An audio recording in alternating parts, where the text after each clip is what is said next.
Bonjour à tous, merci de nous rejoindre. Vous le savez, sur motorcv.com, il y a le débriefing F1, mais il y a aussi le débriefing WRC.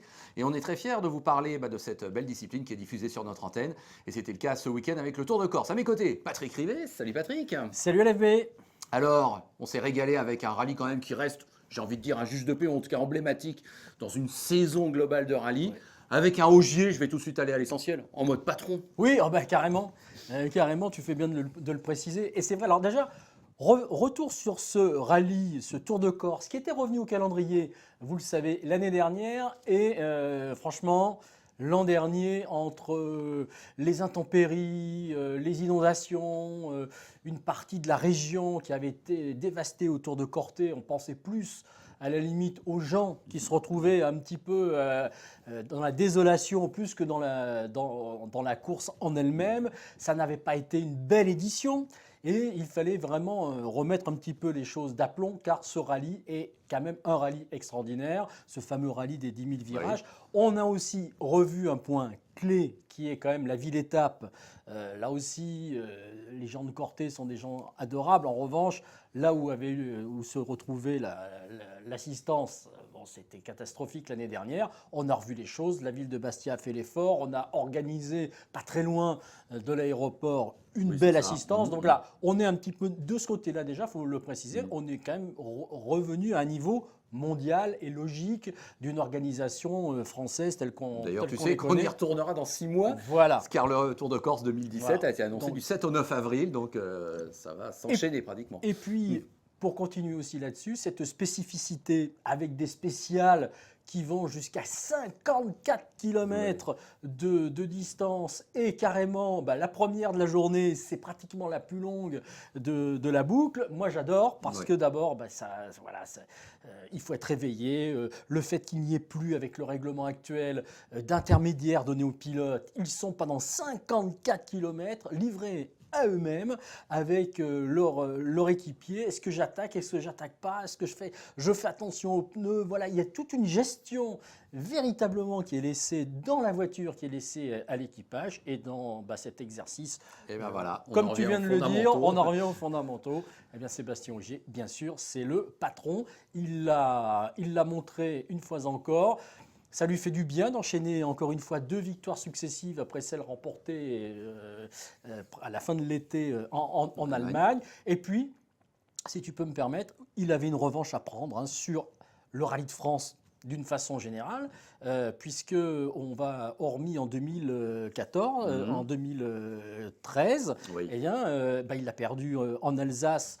En 2014, c'est la première victoire de Jari-Matti Latvala sur ce terrain. Et l'année dernière, c'est Jari-Matti Latvala qui l'emporte en Corse, retrouvant un certain Marco Allen, rejoignant Marco Allen au palmarès. Cette fois-ci, franchement là, il a pris la tête dès la première spéciale. Il l'a gardé jusqu'à la fin. Pas d'erreur de choix de pneus.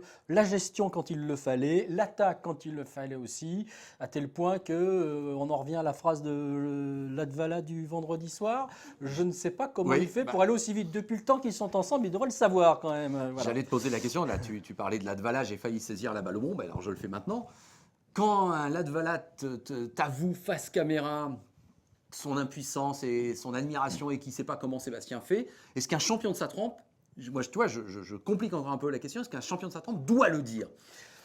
Non. Moi, c'est l'effet que ça m'a fait un non, peu. pas forcément, mais il a été, alors qu'il a été quasi le patron de ce rallye l'an dernier, dès lors que Ogier n'était plus là et qu'il a fallu, c'est vrai, se battre à partir du samedi, il s'est imposé sur ce rallye, Latvala. Autant cette fois-ci, on a l'impression qu'il s'est... alors que c'était l'an dernier, les intempéries, c'est cette année qu'il s'est noyé. Il s'est noyé dans sa psychologie, il s'est noyé dans ses réglages. À aucun moment, quand le samedi soir, il ose dire qu'il trouve ennuyeux de ne pas avoir trouvé la pleine confiance dans sa voiture, qu'il y a quelque chose qui ne va pas. Qu'est-ce qui se passe, mon petit Jean-Marie? Non, mais vous savez, c'est son surnom qu'on lui donne dans le paddock dans le paddock du rallye, donc c'est pas du tout péjoratif.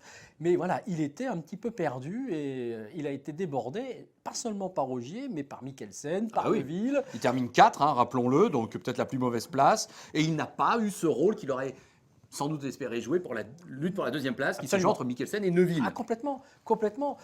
Si on prend même dans la première journée, il se retrouve parfois à des... Il démarre 7 au Il général. démarre la 7 au première général. spéciale. Parfois, il se prend mais des 14 secondes, des 15 secondes, des 20 secondes. Oui, il n'était pas du tout, il n'était pas là du tout. Et effectivement, il a laissé les deux potes que sont Neuville et Mikkelsen se battre à distance derrière Sébastien Ogier. Alors Thierry Neuville, qui non seulement termine 2, qui domine assez largement ses deux coéquipiers, Padon et Sordo chez Hyundai. C'était une belle performance de la part de Oui, Thierry Neuville. voilà, belle performance de la part du Belge. Alors, par rapport à ses équipiers, Padon, il était à peu près dans le même état que Latvala. Il le dit lui-même à un moment donné, il a perdu son pilotage. Il n'y était pas. Bon, Sordo, il a fait du Sordo, c'est propre, c'est solide, il est au bout. Voilà, sans véritablement coup d'éclat. En revanche, Thierry Neuville, une spéciale, vainqueur d'une spéciale, et surtout la possibilité de réagir aux attaques et au retour de Mikkelsen qui ont montré que, voilà, il est là. Là aussi, petit réglage en cours de route, en particulier entre les deux boucles du samedi, avec une voiture pas tout à fait comme il le souhaitait le matin. Et on rectifie, son ingénieur rectifie, et il peut rétorquer, il peut répondre à Mikkelsen, et il s'impose sur celui qui est quand même le deuxième du championnat, Oui. et qui avait bien l'intention de terminer devant pour essayer d'accroître un petit peu son avance. Alors vous le savez, Sébastien Ogier n'est pas champion du monde, 68 points d'avance. Par contre, il a des chances de le devenir en Espagne. Oui, On va dire, parce logiquement, que- ça se précise. Voilà, je parlais tout à l'heure de vengeance un petit peu par rapport à ce rallye de France qui, depuis 2 ans, lui faisait un petit peu des pieds de nez à Sébastien c'est ça. Ogier. On se rappelle que l'an dernier, il a course gagnée en Espagne jusqu'au début de la Power Stage. Donc quand on connaît un petit peu son caractère, quand on connaît sa fierté, on peut se dire que s'il a moyen de se venger du rail de sécurité qui l'empêchait d'aller au bout de la Power Stage, il le fera. Et puis on connaît aussi avec Julien Gracia, que l'on n'oublie pas bien sûr, ce sens du panache. On peut penser qu'ils vont essayer de retrouver d'être sacrés champions Oui. au terme de ce rallye en Espagne. Allez, 3 questions pour terminer, Patrick, en fonction du classement. Alors, je voudrais que tu me parles de Chris Meek et de Citroën globalement, car Chris Meek n'est pas dans le top 10 à l'arrivée, alors que Craig Breen l'est, lui, Oui, avec voilà. une magnifique 5e place. En même temps, c'est Meek, moi, qui m'a bien plu dans ce Oui. rallye, parce qu'il a quand même été chercher des chronos, des victoires de spécial, là, qui ont quand même été impressionnantes. Alors Chris Meek, comme il le dit, je suis tourné vers 2017. Toute l'expérience que je prends dans les rallyes, c'est en vue de 2017. 2017 où on sent qu'à la fois dans l'équipe Citroën que dans la mentalité des pilotes, on a bien l'intention de venir jouer les troubles fêtes la saison prochaine. Et moi je dis franchement, pourquoi pas? Et qu'il y a des arguments pour ça. Le premier, c'est déjà de constater qu'à chaque fois que les Citroën sont engagées, elles arrivent à faire des bons résultats. On se rappelle quand même que Chris Meek a remporté deux rallyes cette année, et que bon, il y a eu des petites cagades, mais il y a eu deux victoires. Et surtout, c'est bien la preuve que cette DS3, qui, comme toutes les voitures actuelles, est en fin de carrière, voire en pré-retraite, puisqu'elle ne fait que quelques courses, mais quand elle est là, elle prouve quand même qu'elle est encore performante. L'équipe le prouve plus qu'un peu. L'équipe Citroën, ça reste quand même une équipe de référence, même si aujourd'hui la référence, bien sûr, c'est Volkswagen par l'ensemble des moyens mis en œuvre, mais quand même, Citroën est toujours là. La preuve, tu viens de le dire, c'est que non seulement Meek, il joue avec les meilleurs, il joue avec Ogier au niveau des chronos, mais Breen, il est présent. Donc ça veut bien dire que il y a un travail d'ensemble d'équipe qui est intéressant à noter. Il est là, il est dans le top 5. Il a fait un podium en Finlande, il est là. Donc Breen, plutôt, on peut être réconforté pour l'avenir chez Citroën si on le garde et si on lui donne des responsabilités, il saura tenir son rang. Et puis, quoi qu'il arrive, on se rend compte que c'était l'équipe d'Yves Maton, sera forcément une équipe dont il faudra tenir compte la saison prochaine en 2017. Alors avec qui? Avec Meek, c'est sûr. Et tu peux me poser la question, qui à côté? Oui, parce que Thierry Neuville est toujours pas vraiment confirmé chez Hyundai, même pas du tout. Voilà, alors là-dessus, il faut bien savoir 2 choses. Effectivement, il n'est pas confirmé. Pour l'instant, il est le seul des 3 pilotes Hyundai à ne pas avoir conduit la voiture 2017.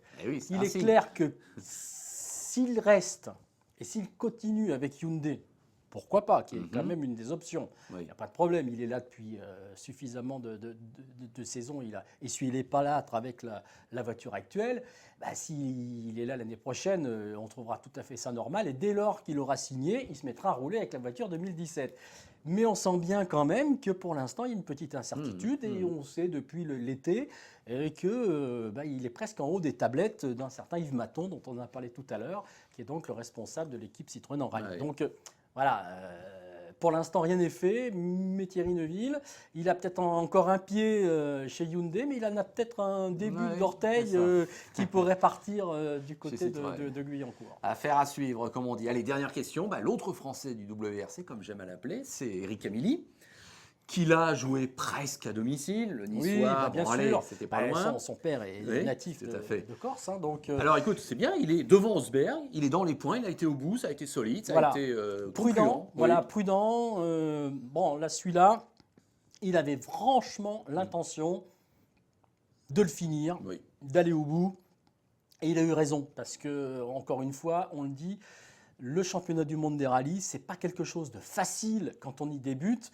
Il est clair qu'il faut acquérir de l'expérience. Et que la seule façon d'acquérir de l'expérience, c'est de faire tous les spéciales, de faire toutes les boucles, de façon à pouvoir revoir ses notes entre la première et la deuxième. À la fin d'un championnat du monde, on a quand même des cahiers qui ont été pas mal annotés, pas mal corrigés, mais on est déjà un peu mieux pour la saison qui suit. Ben, cette fois-ci, ce Tour de Corse, voilà, il n'a pas commis d'erreur. Alors c'est vrai que parfois, on aurait presque pu lui reprocher d'avoir été presque trop prudent. Il y a eu en particulier le premier jour, on a bien senti peut-être même de la tension et peut-être même l'envie de bien faire. Surtout, il faut que je passe cette première journée. Ensuite, il y a eu quelques bons chronos, il s'est un petit peu libéré, il a fait partie du top 10. Entre guillemets, Hotzberg qui a de l'expérience, il est à 47 secondes derrière, oui, ce n'est c'est pas ça. rien. Non. Voilà, il faut en tirer un bilan positif. Bon, eh ben écoute, voilà, bravo à Eric Camilli, et puis grand bravo à Sébastien Ogier, qui se dirige quand même tout droit vers un 4e titre de champion du monde. Petite, si tu veux bien, Oui. en WRC2, on peut évoquer le fait que Elfyn Evans, qui s'est battu pour la victoire l'année dernière, a dominé le WRC2. Johan Bonato, Sur le Julien podium, Morin, oui. 4e place, Johan Bonato. Le petit Loubet, 5e. Le petit Allez, Loubet, les 3 Français qui sont- 5e, voilà. Et puis dans la catégorie junior aussi, les Français se sont bien comportés. Donc voilà, petit clin d'œil également à tous les Français engagés dans les autres catégories. Il ne faut pas les oublier. Tout à fait. Eh bien, merci Patrick. Donc, on se donne rendez-vous dans 15 jours pour faire un nouveau débriefing sur ce rallye d'Espagne qui Catalogne. risque d'être bien Voilà, concluant avec le et champagne. décisif. Oui, tout à fait. Merci de votre attention. Salut. À très bientôt. Ciao.